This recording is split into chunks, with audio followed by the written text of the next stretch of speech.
ఏముంది ఓనర్ కొడుకే చేశాడు, ఓనర్ కొడుకు మీదనే అనుమానం. ఏంది ఇది? కానీ చాలా చెడ్డ పేరు అయితే వచ్చింది.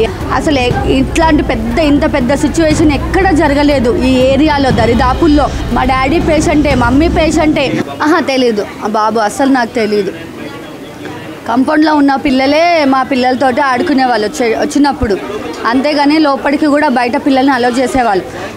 బాల్ కూడా పడితే కూడా అసలు పిల్లలకు తగులుతుంది, మీరు ఇక్కడ ఆడొద్దు అని మమ్మీ వాళ్ళు కూడా బెదిరించేవాళ్ళు. అయినా కానీ ఇక్కడనే ఆడుకునేటోళ్ళు చాలామంది పిల్లలు, అక్కడ గల్లీ ఇక్కడ గల్లీ ఎక్కడి నుంచో వచ్చి ఆడుకునేటోళ్ళు. కానీ బాబుని అయితే నేను చూడలేదు ఎప్పుడు. పేపర్ మీద రాసుకుని ఒక ప్లాన్ ప్రకారం అలా చేయడం అనేది ఆ మైండ్ సెట్కి ఎట్లా చూడొచ్చు మీరు? ఎట్లా అంటే ఆ బాబుకి అలవాటు ఉందంటగా, క్రైమ్ వీడియోస్ చూడడమే అలవాటు ఉందంట.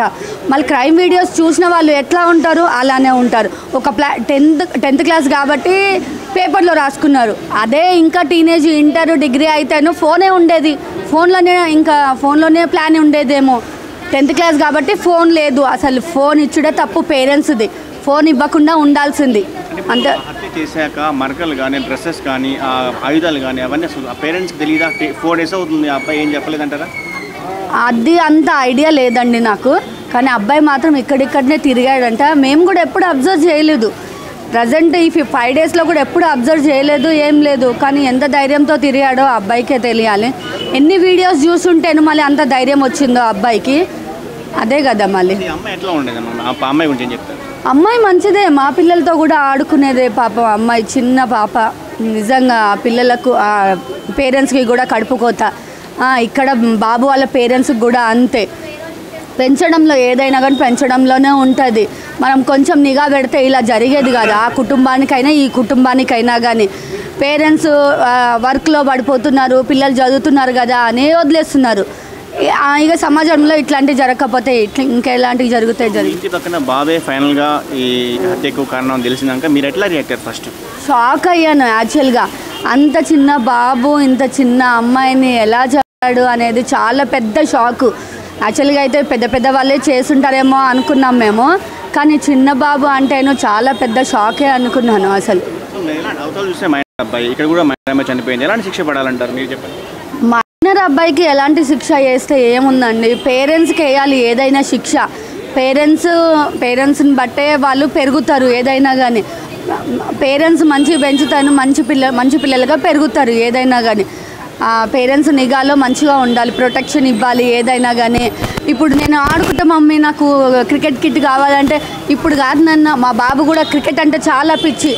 క్రికెట్లో జాయిన్ అవుతాను అంటే ఈ మంత్ కాకపోయి నెక్స్ట్ మంత్ జాయిన్ చేశానన్న అని సంధాయించుకోవాలి. పిల్లలకు మంచి చెప్పి నెక్స్ట్ మంత్ డబ్బులు రాగానే జాయిన్ చేసేయాలి. మా అబ్బాయిని కూడా జాయిన్ చేశాను నేను క్రికెట్లో. వాడికి నచ్చలేదు అంటేను ఏముంది, 1 month శాలరీ పోయిద్ది అంతే కదా. నీకు డబ్బులు ఈరోజు ఉంటాయి, రేపు వచ్చేస్తాయి. మళ్ళీ ఇప్పుడు పిల్లోడు వస్తాడా నీకు? కానీ ఎంత పెద్దగా చేసావు, ఇక్కడ అమ్మాయి రాదు, అక్కడ అబ్బాయి కూడా రాడు.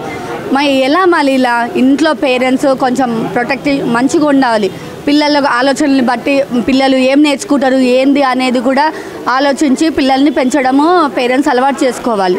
ఈ అబ్బాయి హత్య చేసినాక కూడా 2-3 days స్కూల్ కూడా వెళ్ళాడంట. ఇవాళ మార్నింగ్ కానీ నిన్న స్కూల్కి వెళ్ళాడని తెలిసింది నాకు. లేదు, యాక్చువల్గా ఈ 5 days స్కూల్కి వెళ్ళలేడంట. ఈ స్కూల్కే వెళ్ళలేడంట యాక్చువల్గా అయితే. ఆ ఏజ్ అబ్బాయిలకి మైండ్ అలా మారడానికి కారణం ఇదే ఏమంటారు? ఏముంది, ఫోన్లో వీడియోస్ చూడడమే. అబ్బాయికి క్రైమ్ వీడియోస్ చూడడం అంత ఆలోచన ఉన్నప్పుడు పేరెంట్స్ చూసి కౌన్సిలింగ్ ఇప్పిస్తే ఇలా జరగకపోయేది. యాక్చువల్గా క్రైమ్ వీడియోస్ ఎందుకు చూస్తున్నావురా, ఏంది క్రైమ్ డిపార్ట్మెంట్ చదువుతావా, మళ్ళీ నువ్వు అక్కడ చదివియాలా అని నీ మైండ్ సెట్ ఎలా ఉంది అనేది కనుక్కొని పిల్లలు అలా చదవడంలో కూడా చూడాలన్నమాట. శిక్ష అంటేను నేనేం చెప్పలేదండి, ఇక కోర్టు ద్వారానే తెలుస్తుంది శిక్ష అనేది. బాలుడు కాబట్టి ఇక కౌన్సిలింగ్ ఇచ్చి ఇక జైల్లో పెడతారు. ఓనర్గా మీ చుట్టూ కూడా చాలా సంఘటనలు జరిగాయి, చాలా వార్తలు వచ్చాయి. సో ఈ ఫైనల్గా తేలింది, మీరు ఎట్లా ఫీల్ అవుతారు? ఎట్లా అంటే చాలా వచ్చాయి. మా డాడీ మీద, మా అన్నయ్య మీద చాలా రూమర్స్ వచ్చాయి. అసలు మేము ఎన్నో సంవత్సరాల నుంచి ఇక్కడ ఉన్నాము. అసలు ఇంత పెద్ద సిచ్యువేషన్ ఎక్కడ జరగలేదు ఈ ఏరియాలో, దరిదాపుల్లో. అందుకని ఎవరింట్లో కూడా చూడండి మీరు, సీసీ కెమెరాస్ లేవు, అంత ధైర్యంగా ఉన్నారు. ఇప్పుడు ప్రతి ఇంటికి కంపల్సరీ సీసీ కెమెరా వచ్చేస్తుంది. 2 డేస్లో ప్రతి ఇంట్లో ఉంటుంది, ఇప్పుడు ఉంటుంది రేపటి నుంచి అయితేను. సీసీ కెమెరాస్ ఉండాలి. అంత నమ్మకంతో ఉన్న వాళ్ళకు ఇంత బ్యాడ్ నేము, అసలు నిజాలు తెలుసుకోకుండా కూడా సోషల్ మీడియా ప్రచారం చేయడం కూడా అది కూడా తప్పే. మా డాడీ పేషెంటే, మమ్మీ పేషెంటే. ఏముంది, ఓనర్ కొడుకే చేశాడు, ఓనర్ కొడుకు మీదనే అనుమానం.